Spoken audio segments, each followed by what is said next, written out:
नमस्कार शिक्षक बांधवांनो. नवीन राष्ट्रीय शैक्षणिक धोरण 2020 आता सर्वत्र लागू होत आहे. या अनुषंगाने अतिशय महत्त्वाचा शासन निर्णय आपल्या शाळेसंदर्भात आलेला आहे.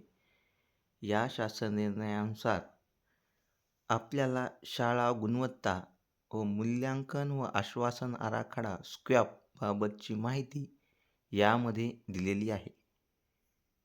या अगोदर जर शाळेचं मूल्यमापन होत होतं तर ते आपण शाळा सिद्धी यामध्ये करत होतो. पण नवीन शैक्षणिक धोरणानुसार आता बराचसा बदल आपल्याला या ठिकाणी पाहावयास मिळेल. तर नेमकं शाळा सिद्धी म्हणजे काय? शाळा सिद्धीत आपण आपल्या शाळेची माहिती कशी भरायची, त्यासाठी काय कार्यवाही आपल्याला करावी लागणार आहे, याबाबतचा हा शासन निर्णय आहे. दिनांक 3 फेब्रुवारी 2025. विषय आहे शाळा गुणवत्ता मूल्यांकन व आश्वासन आराखडा स्क्वॅप बाबतची माहिती सोबत दिलेल्या लिंकमध्ये भरण्याबाबत. यासाठी संदर्भ शासन निर्णय 123 नुसार उपरोक्त संदर्भ क्रमांक 1 नुसार राज्यातील सर्व शाळांचे मूल्यांकन करण्यासाठी राज्य शैक्षणिक संशोधन व परिषद महाराष्ट्र पुणे येथे राज्य शाळा मानक प्राधिकरण कक्षाची स्थापना करण्यात आली आहे.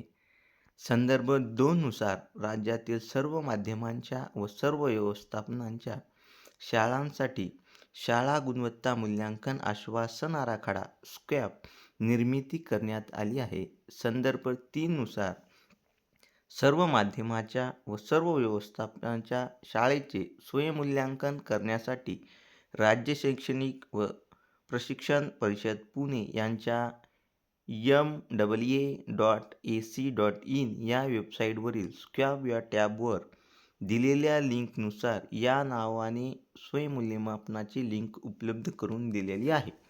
तर या लिंकनुसार आपल्याला दिनांक 28 फेब्रुवारी 2025 रोजीपर्यंत सायंकाळी 5 वाजेपर्यंत ही लिंक आपल्याला शाळेची नोंदणी करण्यासाठी उपलब्ध राहणार आहे. व त्यानुसार कशा प्रकारे माहिती किंवा मुख्याध्यापकांसाठी शाळेसाठी काय सूचना आहेत, या शासन निर्णयामध्ये दिलेल्या आहेत. सूचना क्रमांक 1.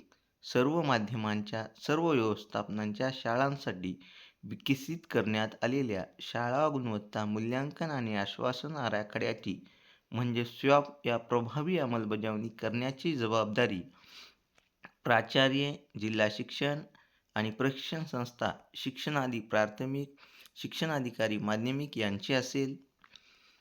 संकेतस्थळावरील सर्व शाळांची नोंदणी स्वयंमूल्यमापन करून घेण्याची जबाबदारी प्राथमिक शाळेच्या व माध्यमिक शाळांच्या संदर्भात अनुक्रमे शिक्षणाधिकारी प्राथमिक व शिक्षणाधिकारी माध्यमिक यांची राहील.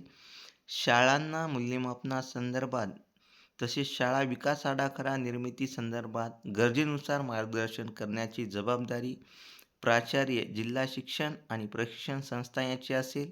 माहिती भरण्याबाबत सर्व मुख्याध्यापक यांना सोबत दिलेल्या सूचना पत्राचे अवलोकन करून माहिती भरण्याबाबत कळविण्यात यावे. स्क्वॅपबाबत मार्गदर्शनपर व्हिडिओ SCERT पुणे यांच्या स्क्वॅप टॅबमधील स्क्वॅप व्हिडिओ या सब टॅबवर उपलब्ध करून देण्यात आले आहेत.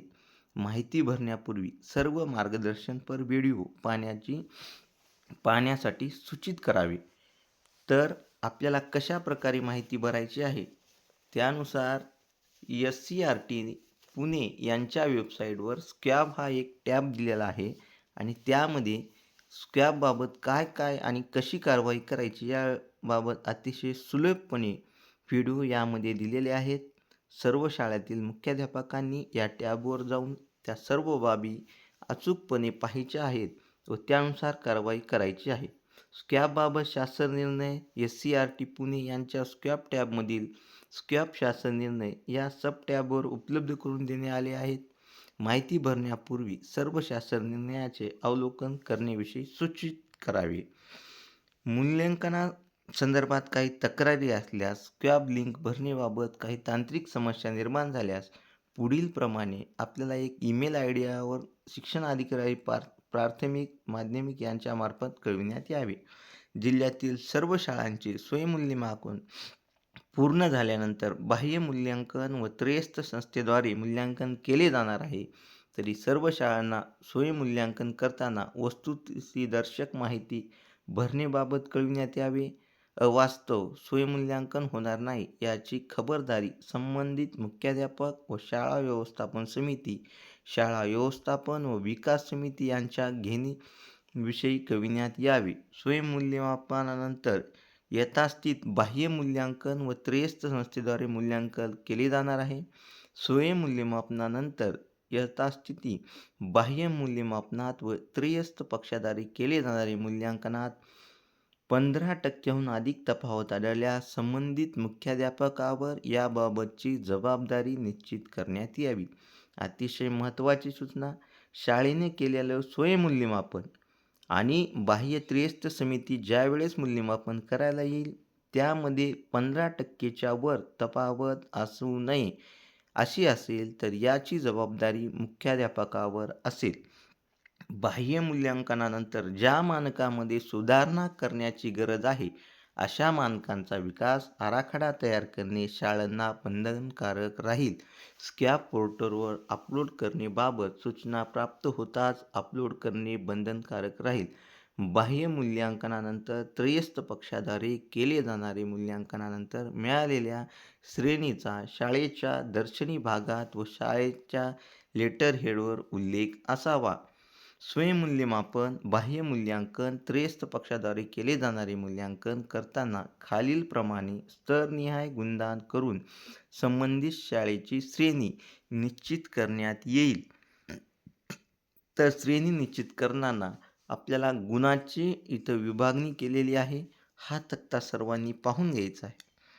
सर्व शिक्षक बांधवांना आता आपण जुन्या पद्धतीने आपण शाळेचं मूल्यांकन करत असताना शाळा सिद्धी ही प्रणाली अवलंबित होतो.